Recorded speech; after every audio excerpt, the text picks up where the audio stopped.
Apakah Muhammad berhadapan muka dengan YHWH? Iya. Siapa yang mengatakan bahwa Muhammad itu menengok Tuhannya, maka dia sudah berdusta.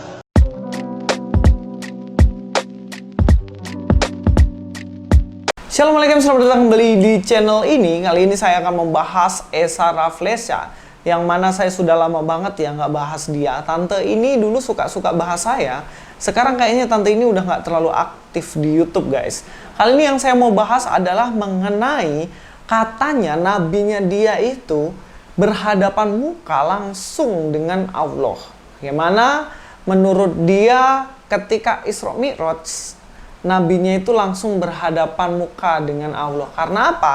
Karena ingin dikaitkan dengan perkataan yang disampaikan Tuhan, yang orang Kristen nih, Allah Abraham, Allah Ishak, Allah Yakub, yang mana berhadapan langsung dengan Musa dari wajah ke wajah. Oke, kita langsung aja dengar videonya ya guys. Seluruh orang Israel. Nah, ketika melihat konteks ayat-ayat tersebut, kata Louis, saya kalau bikin clue itu harus lengkap.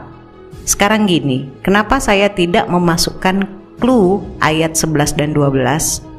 Oke, saya borong semua ya. Yang pertama, seperti Musa yang dikenal Tuhan dengan berhadapan muka. Yang kedua, tidak ada lagi nabi yang bangkit di antara orang Israel. Yang ketiga, tidak bermukjizat di tanah Mesir dan semua pegawainya. Yang keempat, tidak melakukan kedahsyatan besar di depan Israel. Dan kandidat saya adalah Muhammad. Biar efektif untuk menjawabnya, saya akan singkat. Nah, yang pertama, apakah Muhammad berhadapan muka dengan YHWH? Iya. Sampai di sini udah jelas ya, katanya nabinya Esa berhadapan muka dengan YHWH. Nah, saya sudah bahas sebenarnya di video sebelumnya bahwa apa yang dikatakan ini jelas bohong. Bohong menurut siapa? Bohong jelas menurut Aisyah. Aisyah, istrinya sendiri dari nabinya Mbak Esa, bahwa orang yang mengatakan bahwa dirinya langsung melihat wajahnya dari Allah itu adalah pendusta. Ternyata dalam perkataannya pun tidak hanya satu kali ini dia mengatakan bahwa nabinya ketemu langsung dengan Tuhan. Tetapi ternyata di video yang lain pun dia tetap mengulang-ulang bahwa satu hal yang keistimewaan dimiliki oleh nabinya adalah berhadapan muka langsung dengan Allah. Kita langsung cek videonya. Nah, jadi Dik, tolong cermati kitabmu dengan seksama. Sebetulnya jika diringkas dalam satu kalimat, nubuat itu begini loh. Harus berhadapan muka dengan YHWH, tidak dari Israel, serta tidak melakukan mukjizat di Mesir dan Israel. Coba pertajam lagi penglihatanmu pada ayat tersebut. Kata tidak ada dimulai di awal penolakan yang bangkit dari Israel, dan term tidak ada ini akan diseret ke soal mukjizat dan kedahsyatan di depan Israel. Karena ini kalimat bersambung. Dan ini siapa lagi kalau bukan Nabi Muhammad, Yesus. Pada syarat harus di luar Israel saja sudah tumbang. Dengar ya, berarti syarat yang diberikan oleh Esa adalah harus berhadapan muka dengan YHWH. Yang saya lucu, dia sudah menyangkali namanya Tuhannya dia sendiri. Katanya tiada Tuhan selain Allah, sekarang sudah demi mengait-ngaitkan akhirnya tiada Tuhan selain YHWH dong. Di kalangan Muslim sendiri tidak dipercaya atau dianggap berdusta setiap orang yang mengatakan bahwa ada orang bahkan nabinya yang ketemu langsung berhadapan muka dengan Allah. Salah satunya saya mau kutip dari Ustadz Abdul Somad ya guys. Apakah Nabi Muhammad berjumpa dengan Allah? Adakah Nabi yang pernah berjumpa?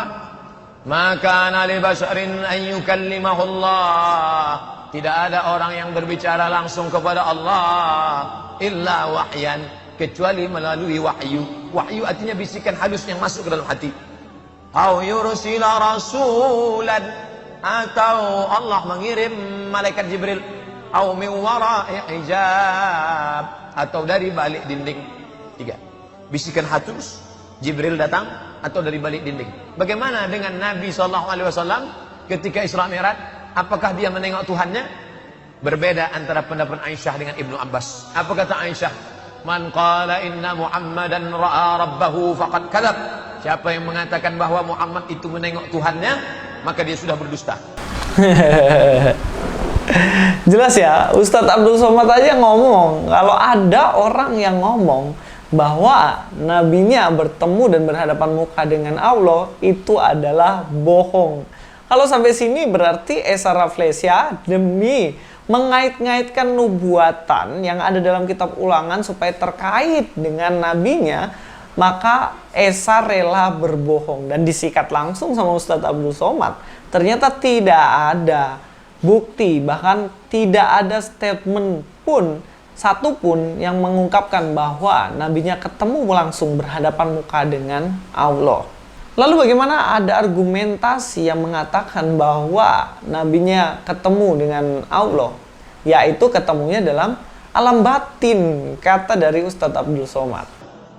Tapi kata Ibnu Abbas, Muhammad melihat Tuhannya. Ini contoh perbedaan salaf.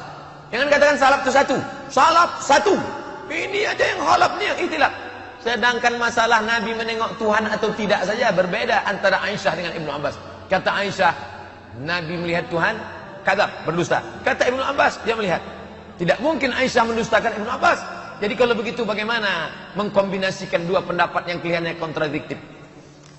Siapa yang mengatakan bahwa Nabi melihat Allah dengan mata kepalanya seperti saya melihat jam dinding, kadzab, dia berdusta. Itu kata Aisyah. Lalu yang dimaksud oleh Abdullah bin Abbas, Nabi melihat Allah itu apa? Melihat dengan mata hatinya. Dan ternyata hanya melihat dari apa?